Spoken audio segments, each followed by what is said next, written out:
They promised they'd be here, each and every one of them. I even went the extra mile and ironed the napkins. Last night, a group text popped up, complete with cheerful emojis. Sorry, Grandma. We're all tied up this year, but sending lots of love. 8 names, 8 neatly crafted excuses. I stared at the screen for a while, then gently untied the apron I had just put on. The next morning, I set the table anyway, crisp white linen, just the way James liked it for special occasions. Plates I hadn't brought out in ages. The finest silverware. 8 chairs, polished and ready. Silent, waiting. I counted again, not because I doubted, but because I cherished the memories. Each seat held a story of a lap once filled.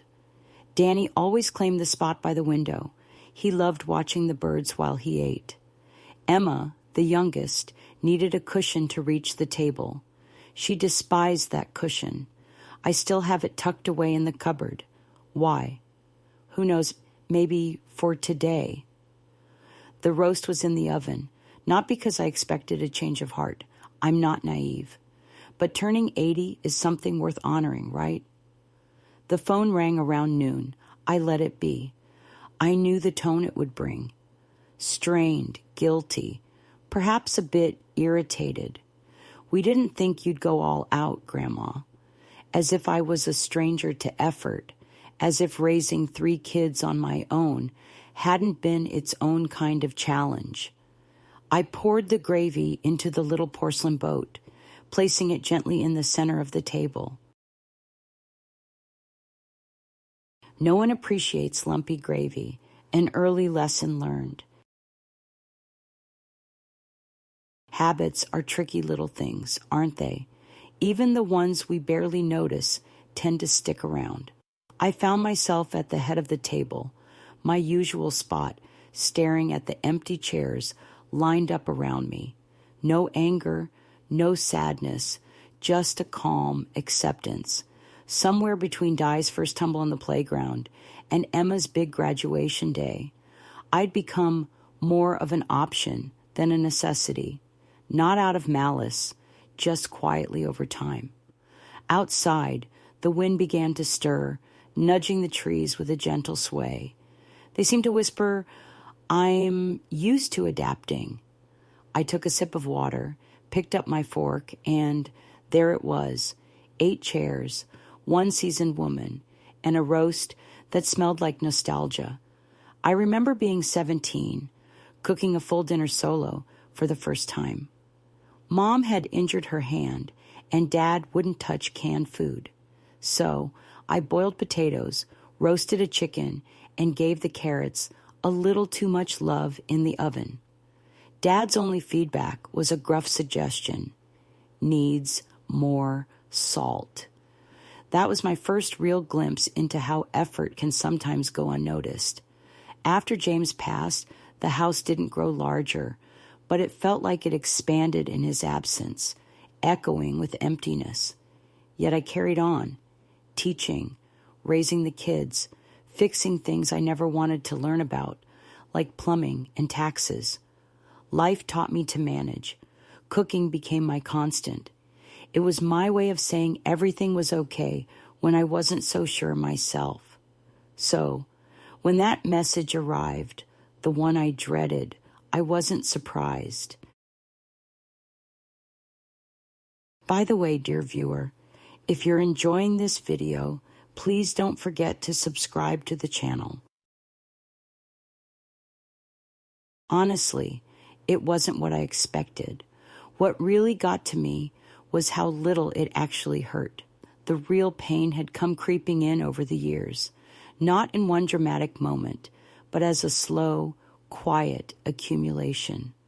We had fewer visits and shorter calls. Birthdays became nothing more than gift cards and messages starting with, "Sorry, can't make it."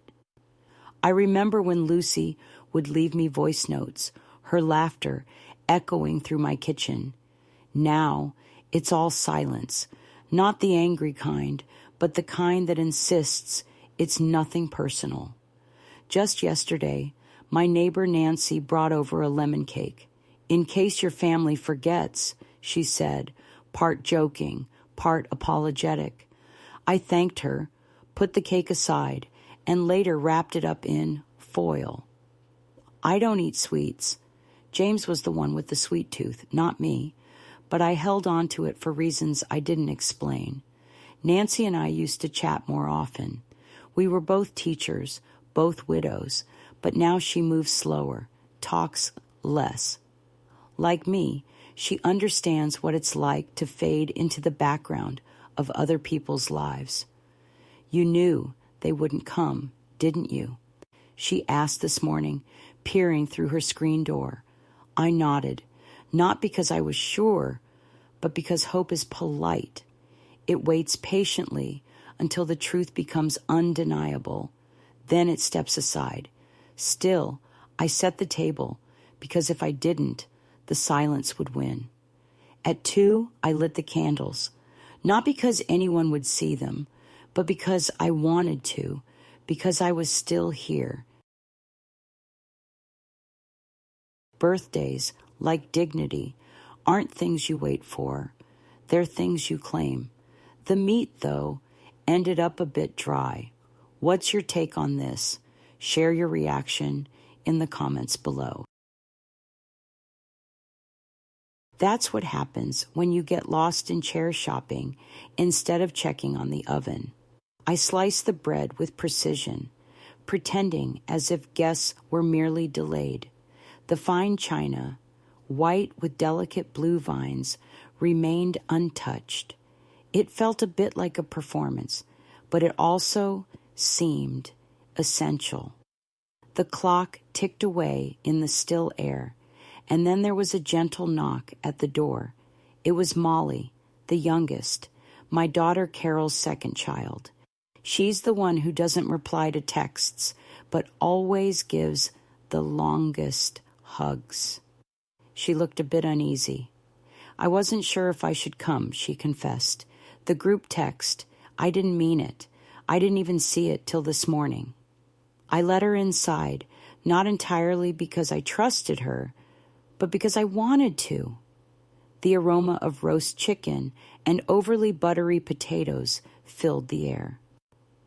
Molly glanced at the table with its 8 chairs, and I noticed a flicker in her eyes, perhaps guilt or acknowledgement. "I thought you might be angry," I reassured her. "I'm not angry." And it was true. Anger was a thing of the past for me. Now I felt more like I was simply finished with asking. We sat together, and she took the seat James used to occupy. I didn't mention it. We chatted about life, books, her new job, my garden, just everyday, genuine topics. It felt grounding and good. When she left, she took a piece of lemon cake wrapped in a napkin. She kissed my cheek and said, "You always make it feel like home here." I lingered at the doorway after she had gone, gazing at the street. By the way, dear viewer, if you're enjoying this video, please don't forget to subscribe to the channel. It was quiet again, but not the same kind of quiet as before. Something in the air had changed. The roast sat mostly untouched on the table, and the candles were down to their nubs. Yet, for a brief moment, there had been warmth. Not the kind you plan for, but the kind that sneaks in unexpectedly, like sunlight through a window left ajar. And for now, that was enough. I found myself unable to sleep that night, not because of anger. That was something I had learned to cast off like a heavy coat. No, it was because each chair at the table had its own stories to tell, not aloud, but through the vivid voice of memory, which never whispers. The chair by the window belonged to Danny, my oldest grandson, tall and awkward, always bumping his elbows into things. When he was 12, he made me a birdhouse. It was lopsided and painted in overly bright colors, but I hung it up nonetheless. He used to say, "I'll fix your roof someday, Grandma." I still have the same roof, with the same leak near the back porch. Danny never did return with a hammer. Across from him was Clara's seat. She once cried because I packed the wrong snack for her at school. "You don't know me at all," she had wailed, full of drama at just 10 years old. I laughed softly back then. Now I wonder if she was more right than I thought. Maybe I never truly understood who they were becoming. Maybe they preferred it that way. The chair closest to the stove was Henry's, my middle daughter's son. Quiet and thoughtful, allergic to nearly everything. I used to bake special bread for him without eggs, milk, or joy. What's your take on this? Share your reaction in the comments below. He hugged me once and told me, "I love you more than school." Back then, that was the ultimate compliment. These days, he neither writes nor calls. Last I heard, he packed up and headed to Oregon for a fresh start. I wasn't included in that new beginning. Each chair around me held its own tale, even though none asked to be remembered. That's the funny thing about memories. They show up uninvited and stick around as long as they like. The room was chilly that morning, and I wrapped myself in the old green cardigan James used to tease me about, claiming it made me look like a librarian who'd lost her way in the woods. Still, I wore it because warmth beat fashion any day. I stood by the table, eyeing the now stale rolls and the gravy boat with its congealing layer on top, as if expecting others might still join us. But they wouldn't. Even Molly, sweet as her visit was, had said, I hesitated, but I knew I needed to come. The difference in her words lingered. I started clearing the plates, one by one, with the caution of handling fragile porcelain. It wasn't grief that filled me, but something softer, more like acceptance, yet with a touch of strength. By the afternoon, I took a stroll to the edge of town. Not far, just to the little strip mall where the bank sits, flanked by a bakery and a deserted florist shop. I nodded at familiar faces, though most passed by without noticing. Age does that to you. You blend into the background, unless you make a fuss, and no one checks if you're still around. Inside the bank, the air was thick with the scent of printer ink and a faint undercurrent of anxiety. We'd love to hear from you. Let us know in the comments what city you're watching from. I asked for Margaret, the manager, who always offered me tea that I politely declined every time. She greeted me with a smile, although it faded a bit when I mentioned I needed to discuss some changes. "Are you certain, Mrs. Bennet?" she inquired, suggesting we could consider other options. "I've made my decision," I replied. She nodded and brought out the paperwork. My hand stayed steady as I signed, and to my surprise, I didn't feel nervous at all. I canceled each monthly transfer I'd set up for the grandkids, their college funds, rent assistance, car payments. It wasn't out of spite. It was simply arithmetic. For years, I'd been giving away parts of myself, hoping they'd notice the imbalance, but they never did. As I stepped out of the bank, the wind picked up. I hugged my cardigan closer, but I wasn't cold. More than anything, I felt prepared. At home, I opened the kitchen side drawer. Inside were envelopes, each marked with a name: Danny, Clara, Henry, Emma. I used to slip money into them for holidays, birthdays, always with an in case you need it kind of gesture. I collected them all, emptied them into a single blank envelope, and wrote Molly on it. She hadn't asked for anything, and that meant more than words.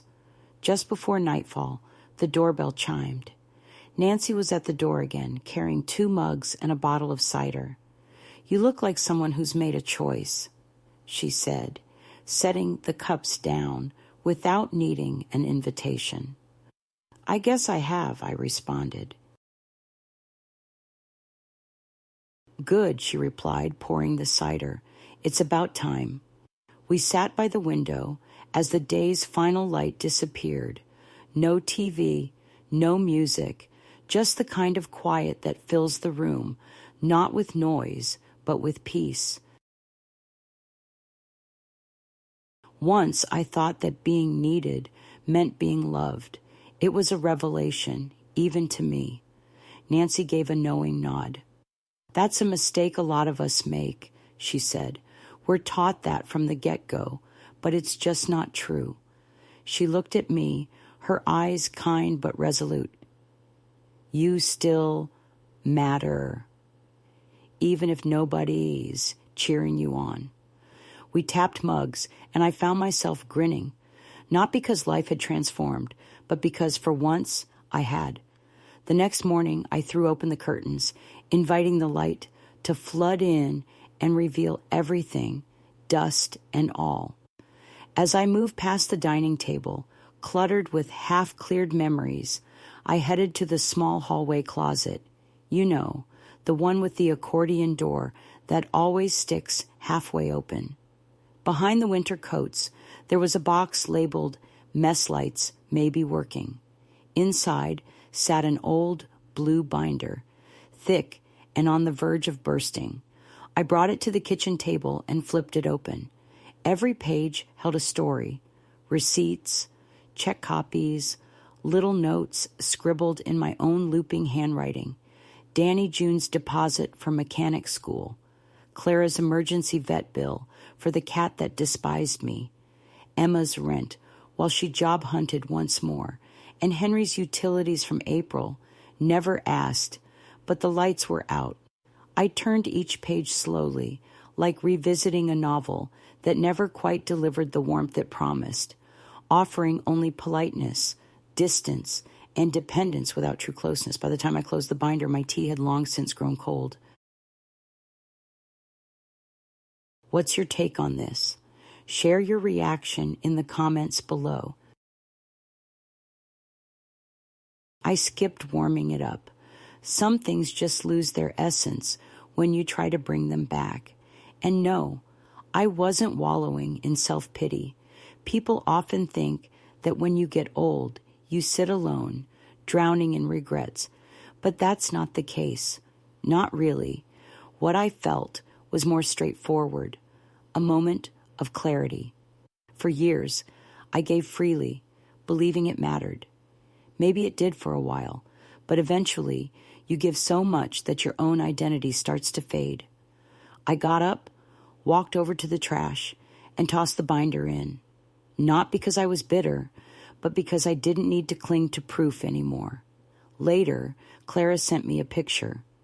She was at a rooftop bar, glass of wine in hand. The caption read, "Cheers to surviving the week." No mention of my missed birthday, no check-in on me, just a glimpse into her glittery distant life. I chose not to respond. Instead, I made soup. Thick and simple, just how James liked it. I chopped the vegetables slowly, taking my time.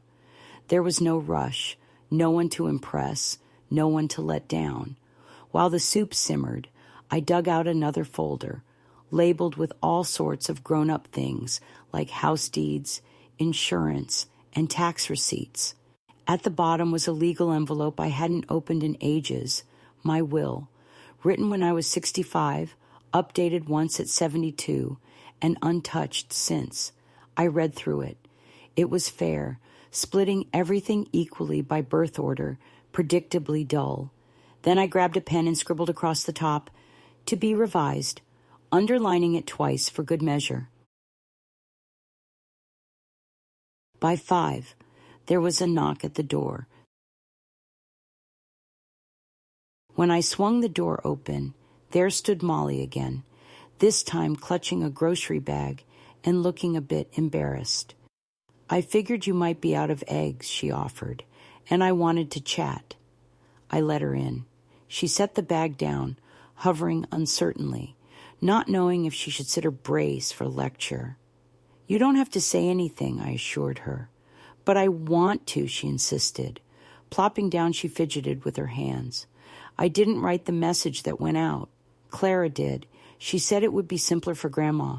One message instead of 8 awkward ones, and I stayed quiet. As I stirred the soup, she continued, but I came anyway because I kept thinking about how you used to cut my sandwiches into triangles and how you let me sleep in your bed when I was scared. You always found room for me, even when there was none. Her voice wavered. I didn't want to forget that. I served the soup, and we ate. The silence between us wasn't oppressive. It was different, like a quiet that was actually listening. When she left, I handed her an envelope with her name on it. She didn't peek inside, just held it close. We didn't speak. Some understandings don't require words. Later, I settled by the window, watching the street fade into darkness.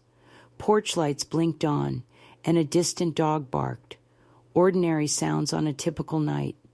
Yet, something within me had changed, not with a bang, but in a subtle way.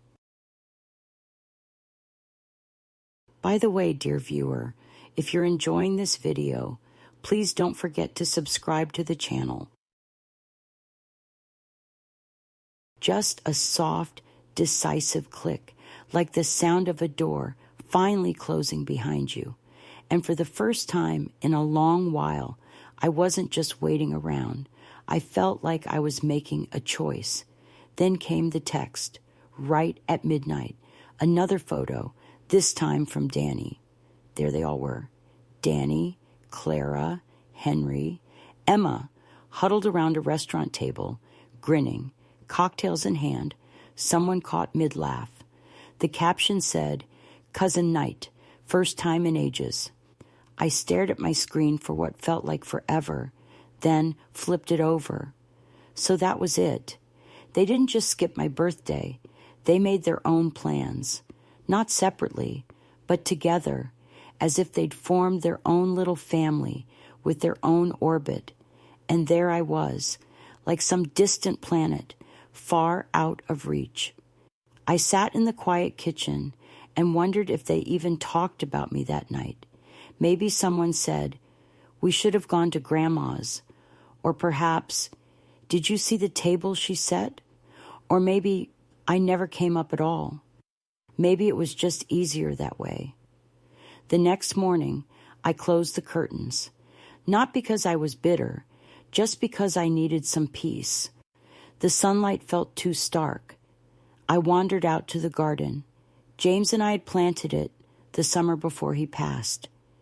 These past few years, I'd let it grow wild, but the roses kept pushing through, stubborn and intertwined. He always said they were a bit like me, beautiful, but with thorns.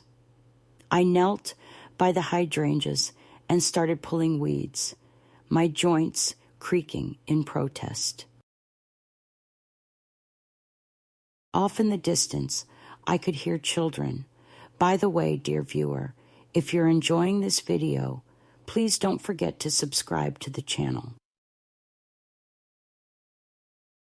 Not mine, not theirs, just someone laughing, their voice twinkling like sunlit glass. When I stepped back inside, I found a voicemail waiting from the bank. It was all very polite and formal. Mrs. Bennett, your account changes are complete. All automatic payments have been stopped just as you asked. And just like that, the familiar routines of many years quietly unraveled. I brewed a cup of tea and sat by the radio, turning the dial until I found some gentle instrumental music. No words to pull me away, just pure sound, just breath. Around noon, there was a knock. It was the mailman, new in town, young, lost in his music, earbuds plugged in. He handed over a few envelopes, mostly bills, and a shiny postcard from Clara. It showed a beach somewhere far away, blue skies, white shores, golden sands. On the back, her hurried handwriting read, "Thought of you. The water hears your color. Hope you're well." No address to reply to. I left it on the counter, where it teetered unsteadily, as if unsure of its place. That evening, curiosity, not nostalgia, led me to pull out the old photo albums. I wanted to see if the warmth I remembered was genuine or just a tale I'd spun for myself over the years. As I turned each page, there it was: birthday parties, scraped knees, goofy grins, finger paint messes. Me with flour on my nose, James with his crooked smile, kids piled into laps, arms slung around necks, eyes brimming with what once seemed like trust. I traced my finger over one photo. Danny, at 12, proudly holding up his science fair trophy. By the way, dear viewer, if you're enjoying this video, please don't forget to subscribe to the channel. "You're the reason I pulled it off," he had said that day, "because you pushed me to practice until I could explain it without a hitch. I thought it meant something. Maybe it did." Then the phone rang. I let it go to voicemail. It rang again and again. On the fourth call, I picked up. It was Grandma. Henry's voice came through, awkward and hesitant. "We just realized yesterday was your birthday. Clara mentioned you might be upset. We didn't mean to leave you out." I paused. "Everyone's been swamped," he added. "But we were thinking of coming over next weekend for a belated celebration." I shut the photo album. "No, Henry," I said softly. "You don't need to come. I set the table yesterday." I continued. 8 places, all empty. That's enough of a memory for me." Silence followed. "I didn't know it would hurt you," he admitted. "I know," I replied. "That's the problem." We chatted a bit more, politely, but with an underlying tension. Then I hung up. I sat in the living room, hands folded, listening to the house settle into the night. This place had seen it all: joy, sadness, birthdays, bills, fights, and forgiveness. Now it held something new: a woman learning to stop waiting, not out of anger or sadness, but with quiet, firm clarity. Somewhere, 4 grown grandchildren were laughing over a meal. That was their choice, just as deciding not to keep a seat warm for them was mine. That night, I slept deeply. By the way, dear viewer, if you're enjoying this video, please don't forget to subscribe to the channel. For the first time in years, I didn't have those dreams where voices were calling me down a hallway I could never reach. Just silence, and it felt right. I hadn't mentioned what I'd done to Molly yet. She'd figure it out soon enough, whether from me or from the silence when the others tried to reach out for the usual lifelines. And they would. I'd kept tabs on it, not out of bitterness, but like how you double-check that the stove's turned off before bed. Emma's reminder for rent always hit on the 12th.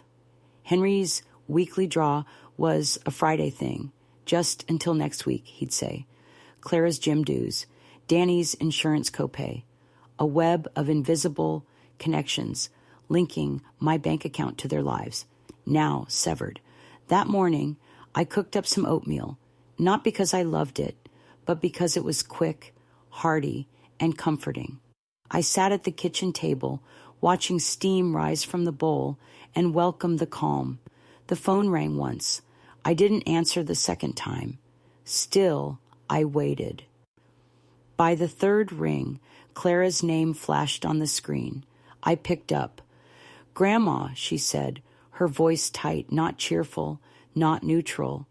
"Hey, did something happen with your bank? My card didn't work at the pharmacy." I stirred my oatmeal slowly. Yes, I made some changes. There was a pause. Oh, okay. You could have told us. I suppose I could have, I replied. Another pause, longer this time. By the way, dear viewer, if you're enjoying this video, please don't forget to subscribe to the channel. I could practically hear her ticking through excuses in her mind, searching for one that would let her seem upset without any hint of guilt. We're not mad, she finally declared, just surprised. I'm not mad either, I replied. Just finished. That's all I gave her, along with a silence she couldn't break. A few seconds later, she hung up after mumbling some weak attempts about discussing it later. I got back to my usual routine, washing the bowl, wiping the counter, folding the dish towel. Routine had always been my fortress, and it wasn't crumbling now. By mid-afternoon, the messages started flooding in. Emma, hey, there's an issue with the rent transfer. Can you check? Danny asked. My insurance payment bounced. Did the bank mess up? Queried another. Henry didn't send a message, but I noticed he'd seen my status photo, the one Molly captured last week of us sipping cider in the backyard. By 5 p.m., there were voicemails, half concerned, half suspicious. There was only one message that made me pause, another one from Emma. Grandma, I know we've been distant, but please don't shut us out completely. That's not fair. I played it back, once, then again. Not fair. As if fairness was a treasure I'd been hoarding, only now choosing to spend it. I wandered into the guest room, James's old study, now filled with dusty books and a sewing machine I hadn't touched in ages. I perched on the edge of the bed and opened the desk drawer. Inside was his old watch, stopped at 2:41. I had never replaced the battery. Beside it sat a notepad with his handwriting on the top page. What's your take on this? Share your reaction in the comments below. Wednesday morning at 10 Kraus, I was supposed to meet the roof guy and ask about the flashing. That's what my reminder said anyway. Below it, a blank page stared back at me. I smoothed it out and let my pen wander, not for a letter or a to-do list, just random musings. They overlooked my birthday, not out of malice, but because it was easier to forget. I was the one who cooked, who paid the bills, who forgave. In return, I got the occasional thank you, but mostly indifference. I'm not bitter, just weary. I folded the note and tucked it into an envelope I'd once labeled with Clara. I crossed out the name and wrote keep instead. No address, no explanation. That evening, I lit a candle in the dining room. It wasn't for mourning, but for the simple ritual of acknowledging I'm still here. I poured a glass of wine, not quite a toast, but a way to mark the moment. I sat alone at a once busy table, 8 chairs, just me and a single steady flame. Not sorrow, not anger, just a quiet, hard-won peace that was all mine. The next morning began like any other, with the creaky floorboard by the bathroom and the chill seeping through a window I always forget to latch properly. But something had shifted. It wasn't the light or the weather. It was me. As I sipped my morning tea, my phone sat silent, not a single ring since last night. No new messages, no missed calls. The silence felt different now, not a void, but a distance, like the calm before a storm. And I knew what was coming next. Guilt. By the way, dear viewer, if you're enjoying this video, please don't forget to subscribe to the channel. Not the kind of apology wrapped in sincerity, but the type that's disguised as concern. And sure enough, by midday it arrived, a message from Danny. The subject? Let's talk. That was it. No message, no hello. So I hit delete, not out of spite, but to make things clear. I ended up spending the afternoon in the attic. Not because it was practical. It was hot, cramped, and reeked of old wood and forgotten memories, but because I needed a moment to reflect. Up there were boxes with labels in James's handwriting, winter coats, old tax files, Mom's books, and one mysterious box without a label. Curiosity got the better of me, and I opened it. Inside were real letters from when the kids were little, back when I was just Mom and not Grandma. Crayon-drawn cards, notes from summer camp, and a folded piece of paper from 9-year-old Danny. I miss you. Henry's being mean. I chuckled quietly, a bit wistfully, realizing how long it had been since Danny wrote me anything that didn't involve asking for money on Venmo. At the bottom of the box was a photograph of James and me in front of our first house. His arm was around me. I was holding a paint roller, my hair tied back, and we looked so alive, not just youthful, but glowing from within. Determined, I sat there, cross-legged on the attic floor, and allowed myself to cry, not for the kids, not even for the birthday, but for the passage of time.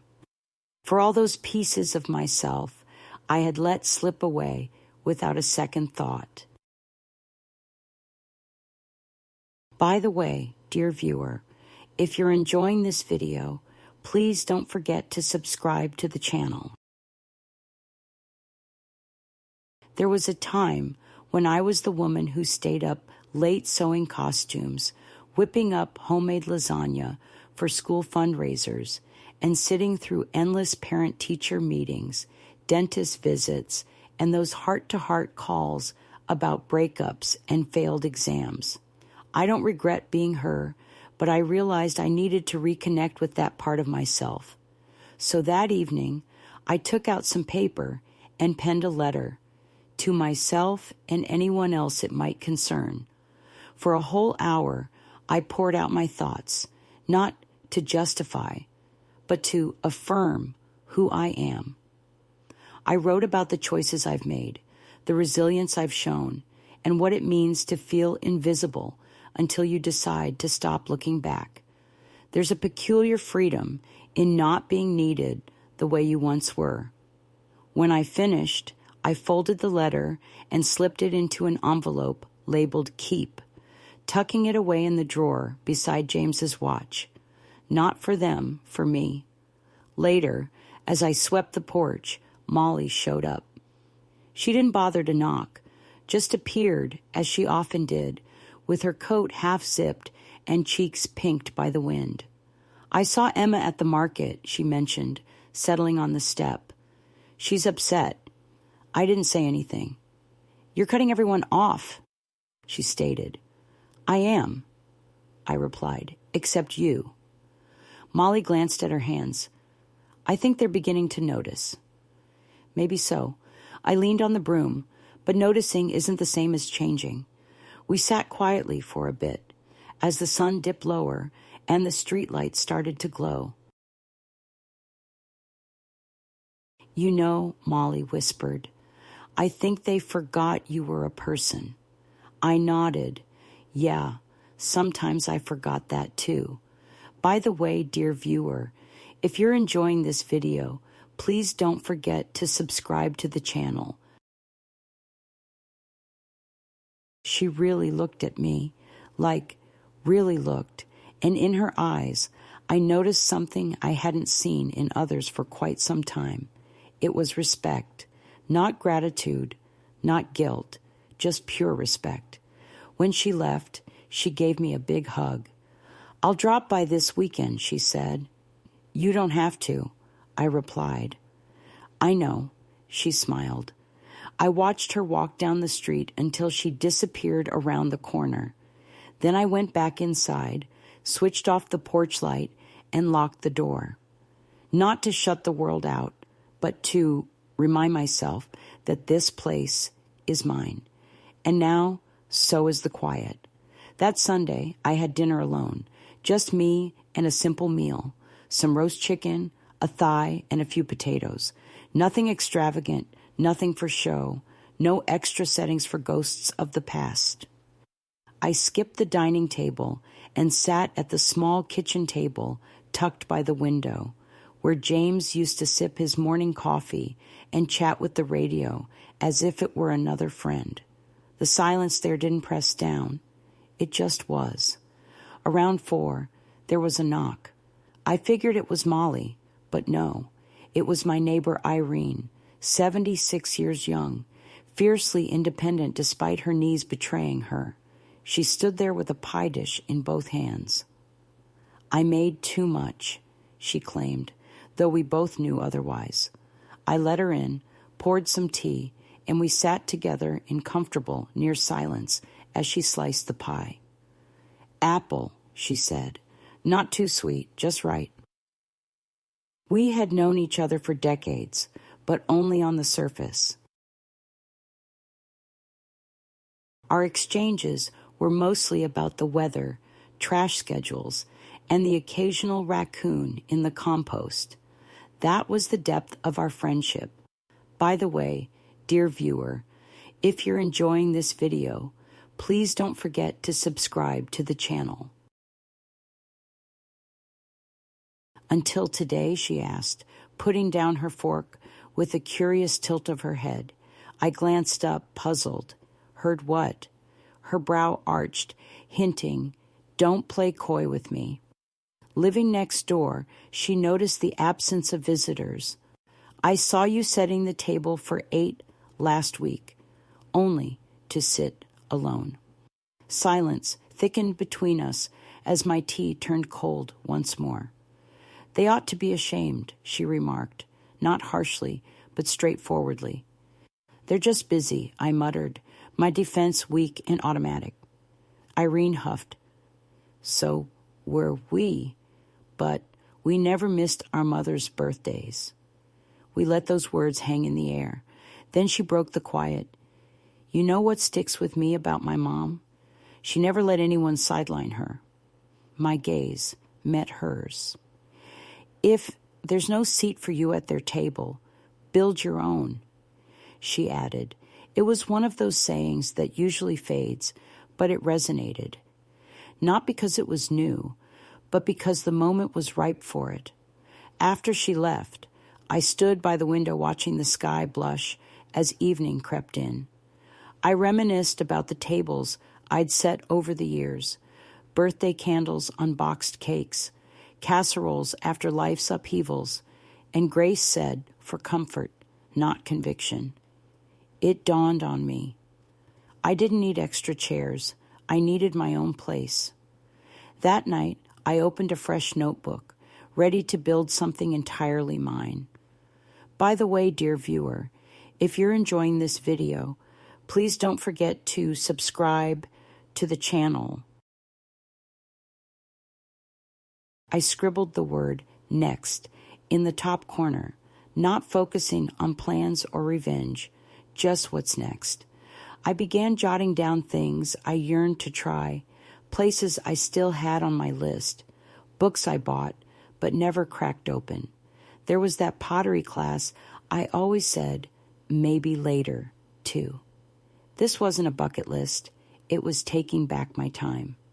The following morning, I strolled over to the community center. The young woman at the reception looked surprised when I asked about classes. Pottery, I said with a grin. And maybe the gardening group too. I hear they're tough on weeds. She chuckled and confirmed. They are. And you're in luck. We have one last spot for pottery. I filled out the registration form with a steady hand, paid in cash, and felt a sense of accomplishment. Later, I sat on a bench and watched a group of older ladies passionately debate over tulip bulbs. Their voices were lively, and one lady waved a trowel dramatically as if directing an orchestra. I just observed quietly, knowing I'd return. That evening, Molly called. She mentioned bumping into Clara, who looked upset. She seemed like she'd been crying, Molly said. She asked if you were okay. I told her you were fine, but she didn't seem pleased. I chuckled softly. People struggle when you stop depending on them. Yeah, Molly agreed. They really do. Our conversation was brief but meaningful. After we hung up, I nestled into my beloved old armchair, the one with its sun-faded arms and perpetually awkward cushion. With my new notebook on my lap, I added, "Start walking again, not for fitness, just to breathe," and underneath it, find forgiveness without reopening old doors. By the way, dear viewer, if you're enjoying this video, please don't forget to subscribe to the channel. I wasn't feeling any anger, nor was I grieving. It was more like I was finally moving on, and for the first time in ages, I held the pen. The following morning, I received a letter, not a quick text or an email, but an honest-to-goodness letter, an envelope, a stamp, and my name written in real ink. I stood by the mailbox, holding it as if it were fragile, almost alive. It was from Emma. Her handwriting was hurried and uneven, as if she began writing in anger and finished in exhaustion.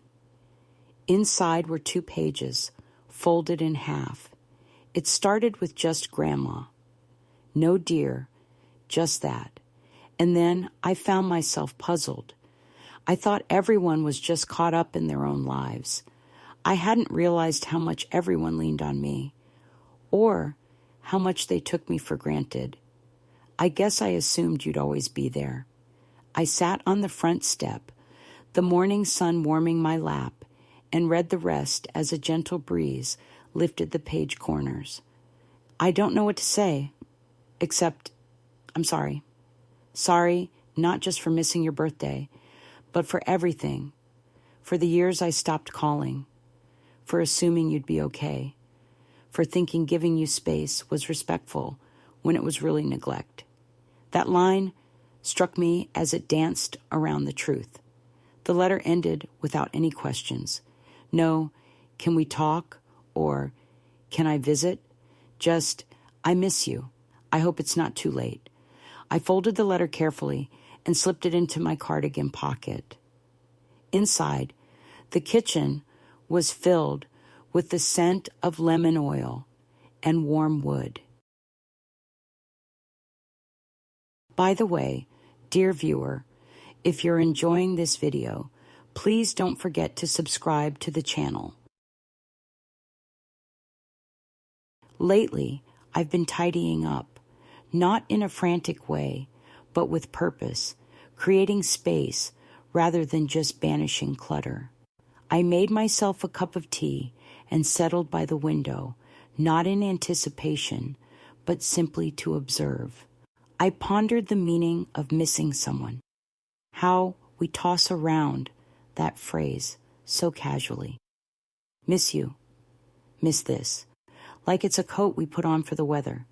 Yet true longing is silent, heavy, and quietly sits between the moments. I hadn't replied to Emma's letter yet. Not to punish, but to be precise. This time, I wanted my words to carry the weight they deserved. Later that day, my phone rang. It was Molly. She got right to the point. Henry had called her. "He's worried about your mental state," she said. "He's even considering getting a lawyer involved." I blinked. "A lawyer?" Molly sighed. "He thinks something might be off, that you could be under some influence." I chuckled, not with malice, but with exhaustion, because I stopped paying his bills precisely. I leaned back in my chair. "Let him call." "You're not upset?" she asked. "No, Just curious. It's one thing to be unseen, another to be an inconvenience. It had been over a week since I set my boundaries, and now the reaction had started. Not with aggression, but with concern, disguised as love, wrapped in control. That night, I jotted down a note. Being needed is not the same as being wanted. I taped it inside the cupboard door where the tea bags were, where I'd see it every morning. What's your take on this? Share your reaction in the comments below. The following morning, I gave my lawyer a ring. Just wanted to make sure everything was rock solid. No surprises, please. He laughed and said, "Mrs. Bennett, your paperwork is so detailed it gives me the jitters." "Perfect," I replied. I prefer my lawyers a bit on edge and well-dressed. We wrapped up the call with genuine laughter, the kind that lingers.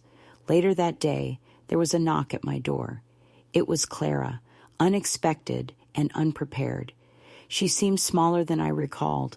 Perhaps guilt has a way of doing that. "Can I come in?" she asked. Without a word, I stepped aside. She wandered into the dining room, glancing at the empty table and then back at me. "No chairs today," she noted. "No guests either." Still, she took a seat. "I don't know what to say," she started. "You don't have to," I replied, but she insisted, so I let her speak. For 10 minutes, she talked about the old days, the distance, and how her life had been so consuming she lost sight of mine. She shed a tear, quickly brushed it away. I didn't reach out. As she stood to leave, she looked at me and said, "You were always stronger than us. I see that now." I didn't say thank you, just nodded. When the door closed behind her, a sense of clarity washed over me. This wasn't about winning back power. It was about reconnecting with the essence of who I am. From that place, I would decide what and who deserves a space in my life. By the way, dear viewer, if you're enjoying this video, please don't forget to subscribe to the channel. The lawyer's office was calm and tidy, with a faint scent of pine cleaner and paper lingering in the air, a place where words carry weight and documents last longer than apologies. Francis welcomed me, as he always did, respectful, a touch reserved, with a hint of concern beneath his professional demeanor. He offered me tea, but I politely declined. I wasn't here for comfort. I was here for clarity.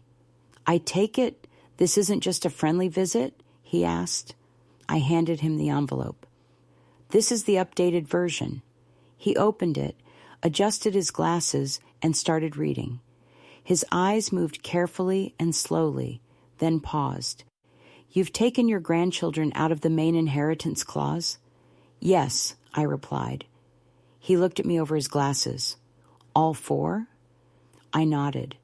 "And you've chosen just one beneficiary for the trust account, Molly?" "Yes." "Are you absolutely certain?"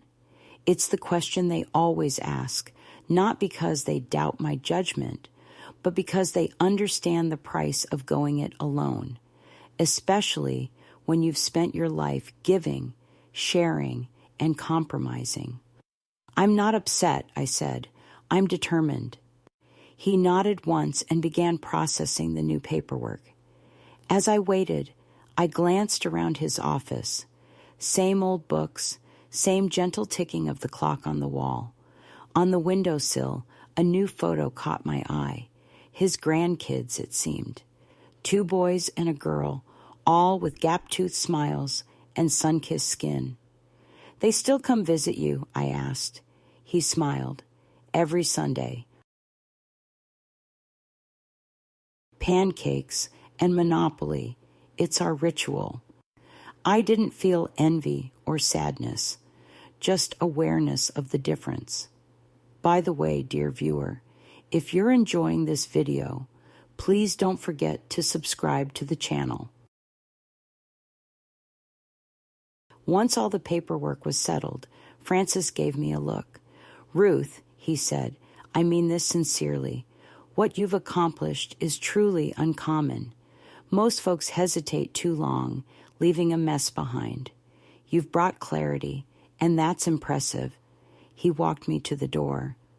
"You know, if this were a story, your grandkids would burst in any moment now with flowers and apologies."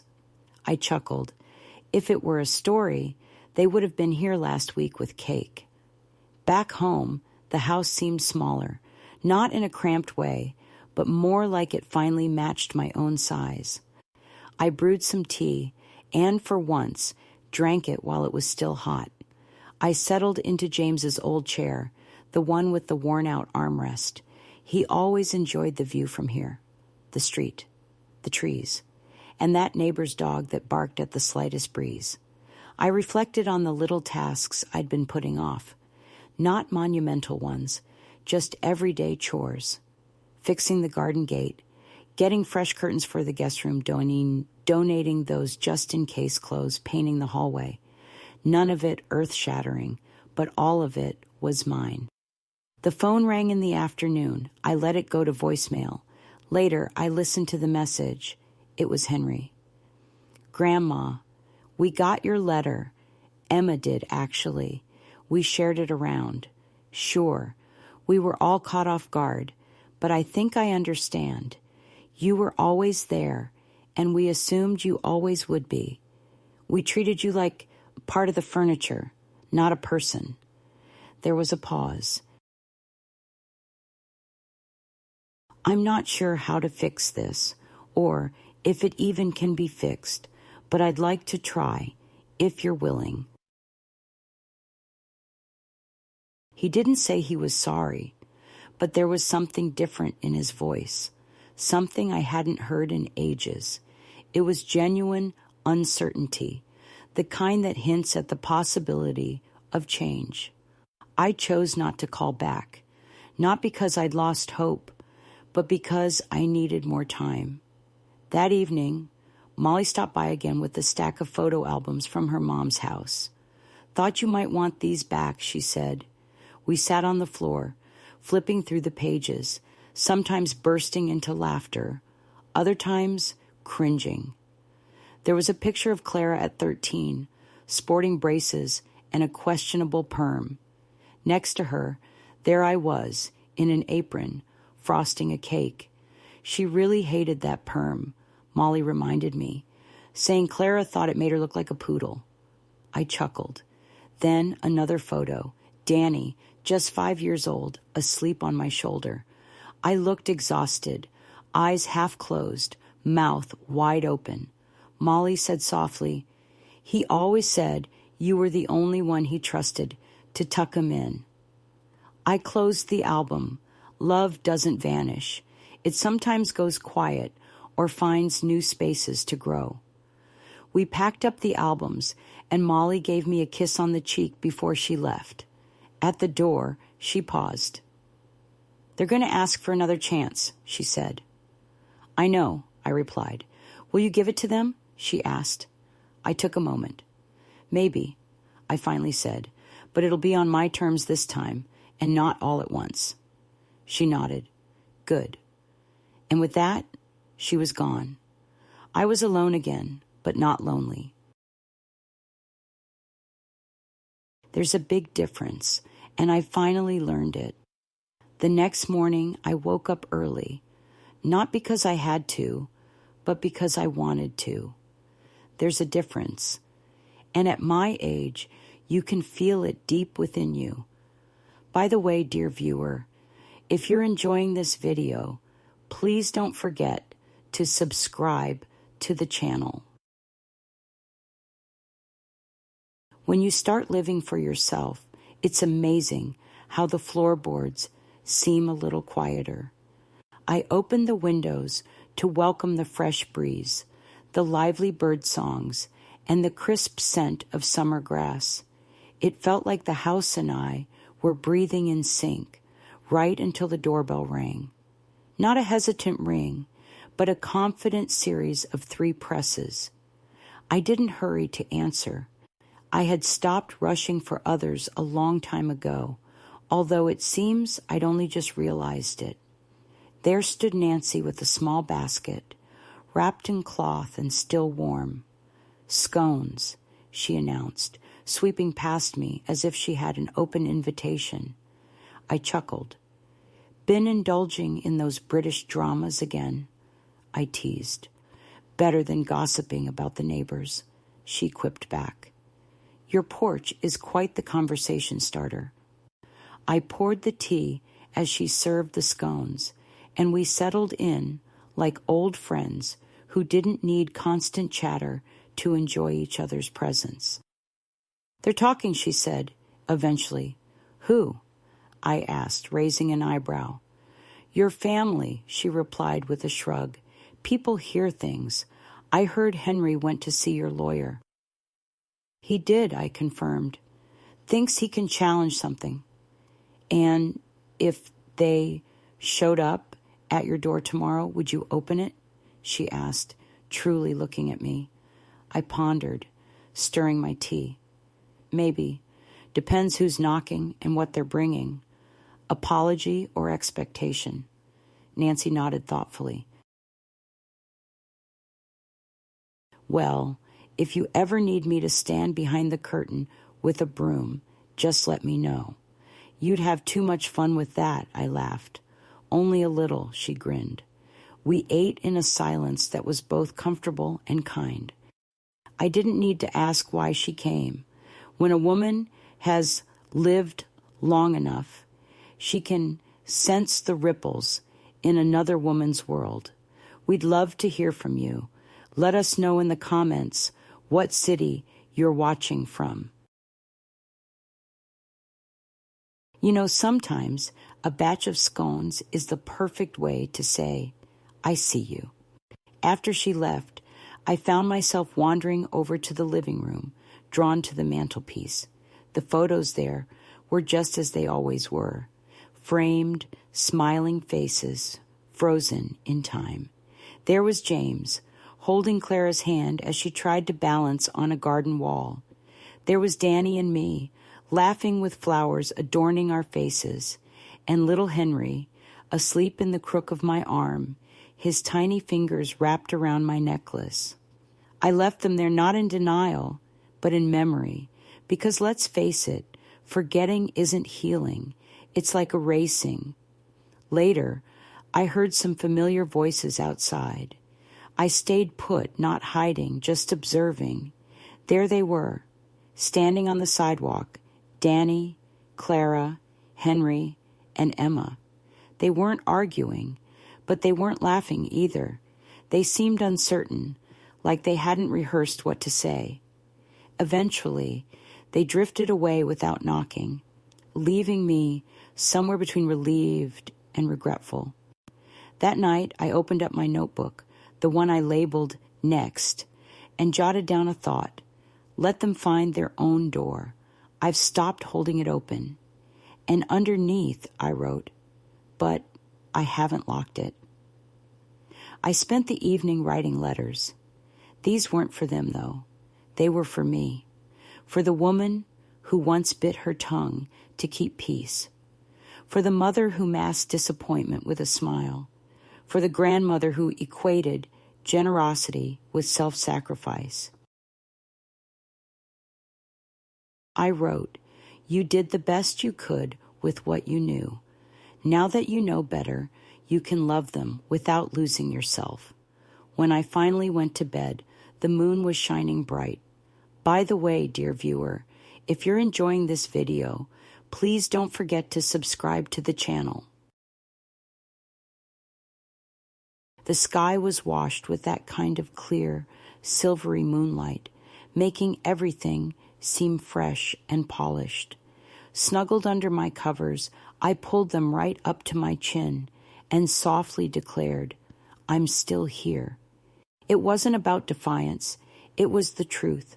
I was still here, and for the first time in years, that was enough for me. Molly popped by with a newspaper tucked under her arm, a little grin teasing at the corners of her mouth. "Look what I found," she said, handing it over like a secret treasure. We settled in the kitchen, sunlight dancing through the lace curtains. She took a sip from her favorite mug, the one with the chipped edge I always mean to replace but never do. Carefully, I unfolded the paper and smoothed out the pages. It was a reprinted old article from the local archives. Ruth Bennett, 40 years of quiet service. There I was in a photo, in my 40s, looking younger, but already a bit weary, standing in front of the school with a clipboard and a chalk stain on my blouse. The article sang praises of my steadfast dedication, my calm authority, and my quietly influential role in shaping young minds, work that often went unnoticed. I hadn't laid eyes on it in decades. Molly pointed at one line. She never sought recognition, but she changed more lives than most who did. I blinked and turned away. "You never mentioned this," she noted. "I never saw a reason to," I replied. "Well, there is now." Gently, I folded the paper and placed it on the counter, leaning back in my chair. "It's strange," I mused. "That woman in the picture gave everything, yet no one ever thought to ask if she had enough left for herself." Molly smiled softly. "She's still here, just a little grayer." That made me chuckle. We didn't say much after that. By the way, dear viewer, if you're enjoying this video, please don't forget to subscribe to the channel. She stayed behind to help me give the pantry a bit of a shuffle. Not that it really needed organizing, but it kept our hands busy while our hearts settled nearby. As she left, I stood in the doorway, watching her walk away with a newspaper tucked under her arm. The breeze played with her hair, and she never looked back. She didn't have to. Once inside, I reached for the photo album on the shelf. Not the cluttered, overflowing one, but the old black leather book, its edges softened by years. The first picture? James and me, freshly married, eyes wide open, hands clasped tight, ready to face whatever life threw our way. I flipped through the pages slowly. Each shot captured more than just a moment. They reflected effort. Birthdays with cakes I baked, costumes I sewed until my fingers hurt, camping trips I endured with a smile, a life that was challenging but fully embraced. Midway through, I discovered a photo Molly must have sneaked in, a recent one. There we were, sitting on the porch, mugs in hand, laughing heartily. Sunlight danced on my shoulder, her hand gently on my wrist. I lingered on that image. I didn't see a waiting grandmother. I saw a woman making choices, and that was significant. That evening, the phone rang, but I let it be. Then came a knock at the door, steady and unhurried. I opened it to find Emma standing alone. No flowers, no cake, just herself. "We'd love to hear from you. Let us know in the comments what city you're watching from." "I'm at a loss for words," she whispered. "Then just sit here with me," I replied. "No need to speak just yet." We settled down in the living room, facing each other. No table in between, just space and time. Her eyes carried a new depth, a certain humility. "I've read your letter," she said, repeating herself. I waited patiently. "I know I've been absent, not really there, but I want to change that, if you'll let me." I held back a smile. "Wanting to be present isn't the same as actually being here," I pointed out. "Words don't restore trust. Time does." She nodded. "I'm not asking for everything," she said. "Just a chance to start over from where we stand now." That made me smile, a small, genuine one. Starting over as possible, I say,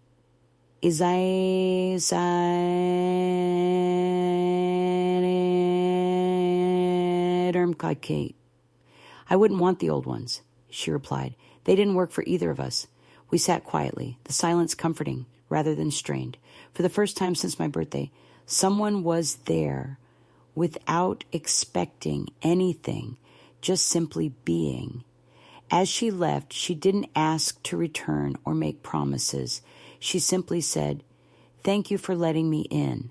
I replied, "Thank you for not assuming you belonged." After she left, I closed the door softly, sat back in James's chair, and jotted down in my notebook. They're starting to understand the language of coming back. I don't need to interpret it anymore. Below that, I noted, dignity is quiet, but it always knows how to respond. Meanwhile, the garden was beginning to transform, as it always does. By the way, dear viewer, if you're enjoying this video, please don't forget to subscribe to the channel. It's the middle of summer, and it's scorching hot for the pansies, yet it's still a bit early for the chrysanthemums. Everything else is in between, just like me as I stand next to the rose bush, shears in hand, trimming the weary blossoms. James used to say, roses are like older women. They're tougher than they appear, hard to satisfy, and determined to bloom long after everyone else has faded away. He had a point. I snipped carefully, not to restrain the plant, but to give it room to breathe. Around noon, Molly shows up with paint-splattered hands and hair pinned in an almost comical way. She's holding a box. "What have you got there?" I ask. With a grin, she replies, "A surprise, but not the sugary kind. I know you're not a fan of frosting." We settle down at the kitchen table, and she opens the box to reveal a collection of framed photographs. But these aren't family photos, and they're not from my albums. They're mine, taken by me. Pictures of the daffodils I planted by the fence, the school library before it was demolished, and James, captured from behind, arms crossed, watching the rain through the kitchen window. "You took these," Molly points out, "and they're really good." "I was just messing around with the old camera." "Maybe," she says, "but I think you were documenting something. Not of them, of you." I hadn't seen these photos in ages and didn't even remember lending them to her. But now, here they are, my perspective, my moments, my eyes in every shot. "You should hang them up," she suggests. "Don't keep them hidden." I'm not the type to plaster my own images all over the walls. It's not about that, she insists. It's about not disappearing. She leaves the box with me, no instructions attached. I didn't rush to hang them up. By the way, dear viewer, if you're enjoying this video, please don't forget to subscribe to the channel. I moved them into the living room, leaning them against the baseboard, and studied them like they belonged to someone else. Maybe they did. Perhaps they belonged to an old version of me or the one I was becoming. That afternoon, I picked up the notebook again, not to jot down thoughts, but to revisit what was already there. Each page echoed a voice I had forgotten, simple, sincere, and genuine. I'd spent years ensuring others felt at ease, forgetting that I too deserved comfort. It's not selfish to stop giving when it goes unnoticed. True peace isn't about being alone. It's about being present with oneself. I closed the notebook and glanced around. The chairs, once a source of unease, were now just furniture. I was no longer waiting to be chosen. The mail arrived late, with just one letter from Danny. There was no return address, just handwriting like Emma's. "Grandma," it began, "I don't know what to say that hasn't been said already, so maybe I'll say something new." I read it slowly. "I miss you, not just because everything's changed. I miss you because I didn't realize your importance until you weren't there on the other end of the line." The ink paused as if he had hesitated. "I won't ask for anything. Just want you to know I see it now. Everything, the birthday table, the quiet grace, the kind of love that never sought the spotlight. At the end, one line stood alone. By the way, dear viewer, if you're enjoying this video, please don't forget to subscribe to the channel. If you ever decide to leave a chair open again, count me in. I'll show up early, napkins in hand. I press the letter to my chest, not with nostalgia, but with a sense of achievement. No tears, no smiles, just a deep breath. Sometimes remorse shows up later than expected. And while it can't fix things, it can at least be acknowledged. That evening, I treated myself to a dinner I truly wanted. No fancy roast or polite offerings, just buttery noodles, a sprinkle of black pepper, and a glass of red wine. With the radio softly playing something soothing, I savored every bite. Alone, yet for the first time in ages, I felt truly accompanied by me. And that, I later penned, was the truest company of all. Sunday greeted me with brightness and calm. Sundays used to feel daunting, filled with echoes of bustling tables, sticky fingers, and laughter bouncing off walls. As years passed, the clamor faded to silence and then to emptiness. But this Sunday belonged to me. I didn't dress up for anyone else. I wore my coziest sweater, the one with a tiny hole near the wrist that I always mean to mend. I brushed my hair but skipped the styling. Breakfast was simple, a slice of toast with blackberry jam, no plate needed. By 10, I went for a walk, a stroll around the block, past the school, the old mailbox, and the maple tree that turns too soon in fall. I nodded at a neighbor and waved at a toddler, chasing bubbles across the lawn. My breath was steady, my spine straight. I wasn't in a rush, nor was I waiting. By the way, dear viewer, if you're enjoying this video, please don't forget to subscribe to the channel. I moved simply because I could. Once I got back, I stepped inside and paused at the doorway, just stood there, letting the air swirl around me and the calm settle in. There was an envelope on the floor, no stamp, hand-delivered. I recognized the handwriting right away. It was from Clara. Inside, just a single line. I don't know how to undo it, but I know I want to. That was it. No apologies, no timelines, no invites. I tucked the note away in the kitchen drawer, alongside some extra candles and old recipe cards I can't bring myself to throw out. Then I reached for a frame Molly had given me and hung it up. It was James by the window, back turned, shoulders outlined by gentle morning light. I hung it not for anyone else, but for me. My life wasn't always noisy or celebrated, but it was there, in every packed lunch, every birthday call that went unanswered, but was still made, every quiet forgiveness I offered without needing it to be returned.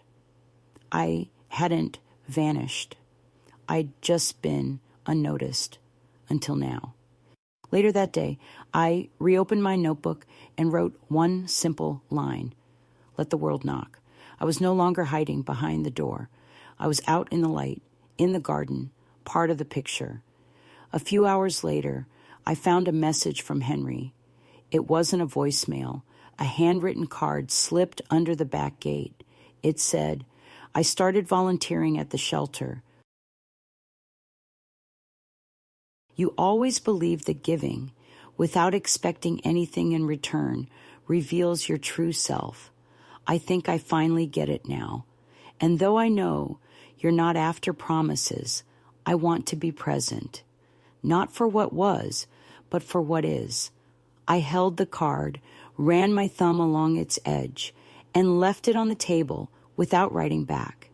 This wasn't about replying anymore. It was about observing, realizing that love isn't a given. It's cultivated, nurtured, like a garden that becomes overrun when neglected. As the evening rolled in, soft and golden, I made myself some tea. No one showed up, yet the house felt alive, filled with echoes of a woman who had always given her all and finally learned to hold something back for herself. On the morning of my 82nd birthday, I woke up before the sun, not out of routine, but out of a sense of peace. The air was still, a kind of stillness that feels hard-earned, like the quiet after a storm when the world hasn't started its chatter again. I moved with care, brushed my hair, and slipped into a soft blouse, buttoning it at my own pace. No one was coming, but I still chose to present myself as I am. In the kitchen, I boiled water for tea and lit a small candle. It wasn't a celebration, just a moment of reflection, a gentle acknowledgement. I was still here. As I walked past the dining room, the 8 chairs stood there, unchanged. The table was bare, no place settings, no dressings, just polished wood capturing the light. It didn't need decorations to hold its meaning. By the way, dear viewer, if you're enjoying this video, please don't forget to subscribe to the channel. I stepped outside, greeted by a sky so softly blue it was like the hue of old linens or baby blankets.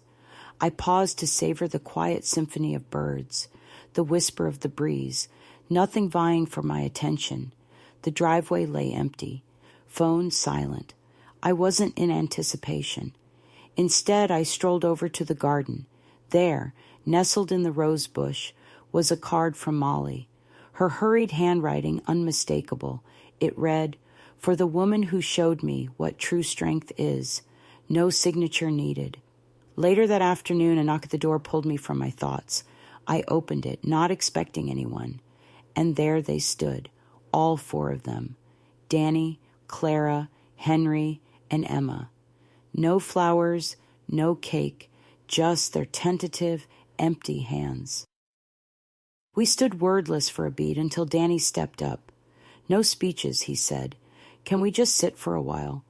I nodded, leading them inside with the reverence of strangers entering hallowed ground. We bypassed the dining room, settling instead in the living room, our knees almost touching. It felt like a family relearning how to come together without needing permission. Clara broke the silence first. "I was wrong," she admitted. "We all were. I don't expect anything. Not forgiveness, not money, not time. But we wanted you to truly see us this time." Emma chimed in, agreeing. "And we needed to see you, not just as the woman who gave, but as the woman who is." I looked at them. No longer my little ones, but adults, capable of both leaving and staying. I told them, "I might not be the center of your universe anymore, but I'm not just a shadow either. If you choose to return, bring your full selves, not just empty hands."